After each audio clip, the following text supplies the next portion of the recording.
Hi, I'm Andrew Fleming. I'm a reporter at the Vancouver Courier, and I'm sitting with my colleague Sandra Thomas today. Sandra, one of your stories this week generated quite a bit of interest involving a fish pond in Hastings Park. I believe some people aren't too happy about the fact that a number of fish have been installed in it. What can you tell me? These groups that have a real concern and interest in Hastings Park are worried that they weren't consulted and that they were against stocking the fish, putting the fish in the pond in the park, and they're afraid of the environmental impact that it'll have on the nesting waterfowl that are in there right now.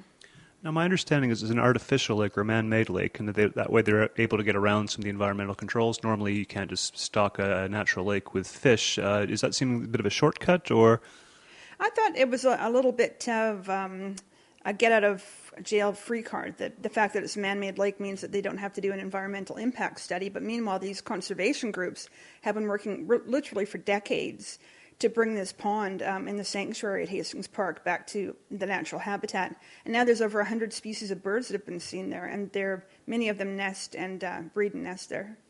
Now, I would think there's a possibility, too. I mean, you've got this lake, you're allowed to fish there. My understanding, you're only allowed to catch or keep 2 fish a day. You can catch and release as many as you want, but it seems like if there's not really oversight that somebody could go in there and, stock their freezer with as many fish as they want. What do you think?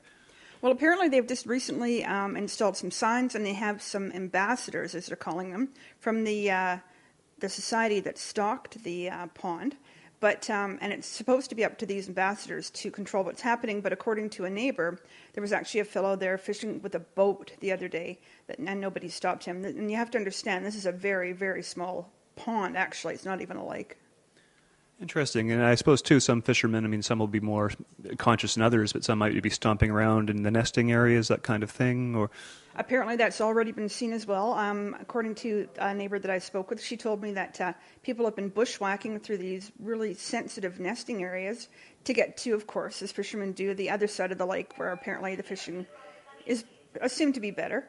And certainly there's less crowd, so that's something that they've been doing. And she's also been finding leftover fishing line and hooks that she's really concerned are going to be, birds will be tangled in them, or the hooks will be caught in their wings. Interesting.